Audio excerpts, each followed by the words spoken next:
know a contraction only lasts for 60 to 90 seconds? That's it. If you think about that, how doable is that? How easy is that going to be? It really is that easy.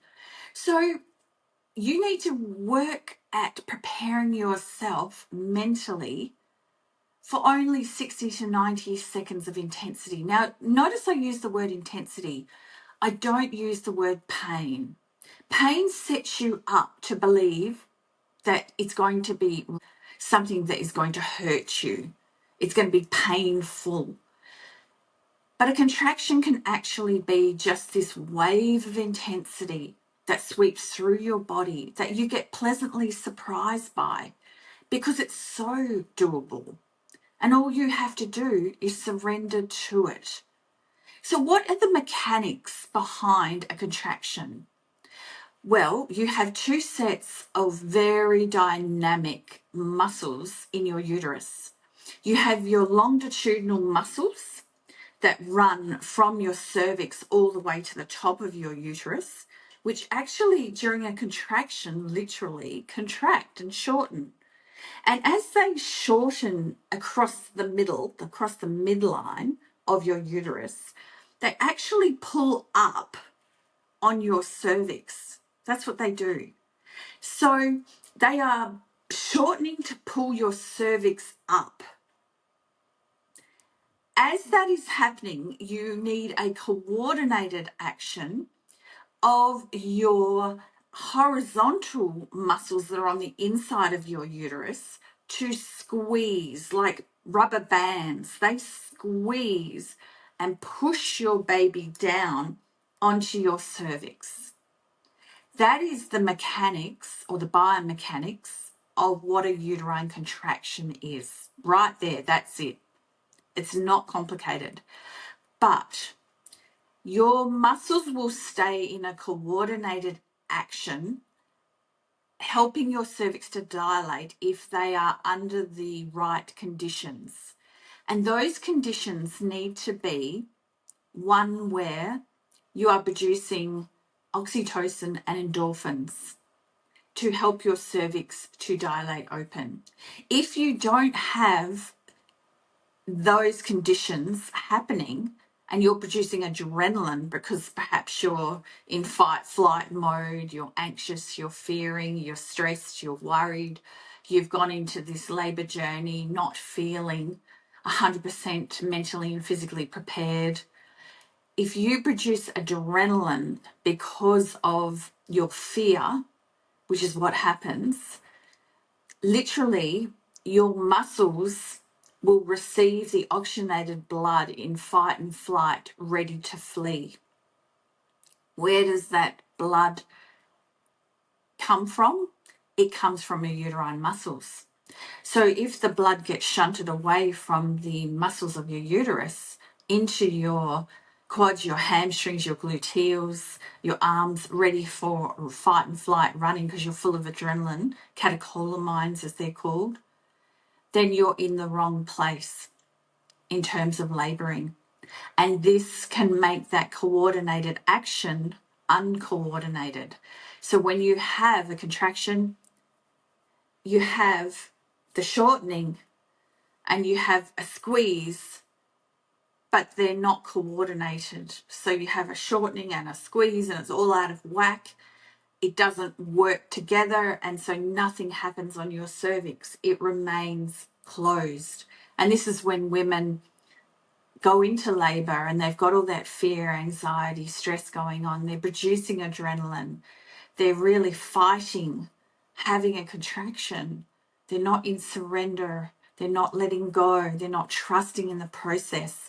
So they literally hinder their labour journey because of the way that they are producing all this adrenaline. So it works against you. So you need to create this beautiful coordinated action. What else is going on when you have a contraction is that the cervix is known as the sphincter of the body. So if the sphincter is under undue stress, or you have lots of vaginal examinations and there's a lot of activity going on down there in terms of intervention, you can actually shut your cervix tight. Do you know animals in the wild, if they're feeling like there's predators around, they're going to eat their young, they can literally shut down their labour. They can turn it off. They can lick up all the goodies and whatever's come out of their body to show no signs of labour happening. They run off into the bush and they can delay their labour journey for days until it's safe to go back into labour again and to give birth. Now, women can do the same. They can hold their cervix shut tight if they are fearing, if they're worried, if the environment and conditions are not one of support. If you don't feel you've got the right care, if the conditions don't feel right to you at all, it can hinder your labour, it can hinder your cervix opening. So be very mindful. Now remember that you only have to deal with 60 to 90 seconds of that intensity when you have a contraction. Why can these muscles only contract for 60 to 90 seconds? Well, because lactic acid builds up and they need a break. They need to release the lactic acid so they can go again and they can go again and again. That is why nature's so kind in that you receive 2 to 4 minutes rest and recovery between your dynamic muscle contraction of that horizontal band and the vertical band. That is why you get rest and recovery, because of the lactic acid. Your body is running a marathon on the inside. Make no mistake about that. So you need to surrender, you need to let go, you need to make sure you prepare, you need to make sure you have the right environment when you go into labour that's conducive to you opening your cervix. So if you're at home, what does the environment at home look like? What does it feel like? Have you got dim lighting? Have you got good support around you from your partner or your support people? Have you got maybe some smelly oils to keep you calm? Are you taking calming remedy? What sorts of things have you got in place that is going to help you to surrender and let go? Have you got music playing? Have you got a hypnosis or meditation script playing? Have you been doing your listening from 30 weeks on prior to of a hypnosis script? Really important, really powerful. I have my scripts available on YouTube. I'll put some links below. Have you done adequate preparation if you're fearing and worrying about this labour journey? That's the key right there. You've got to practice your breathing in for 4 through your nose, out for 6 through your mouth. You do that on every single wave of intensity repeatedly until it's over. That's going to elevate your oxytocin and endorphins and help you move away from that adrenaline, from that stress, that fear, that worry. Ideally, your preparation should be setting you up to go naturally into that beautiful, conducive state of labour. So that's what biomechanically happens to you when you have a contraction. It's actually really very straightforward. And I can tell you that the less we interfere with the process of labour through using drugs and having interventions, the more straightforward our labour journey is. That's the way it works.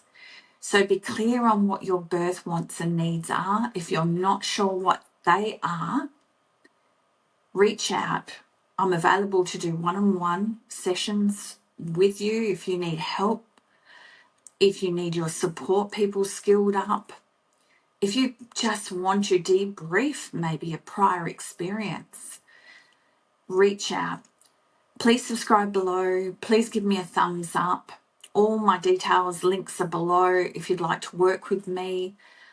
My whole purpose and mission of doing these YouTube clips, videos, are to empower you to create the birth you want and desire, and to do it with love, laboring with love, a labor of love, having a labor of love, which is my business name.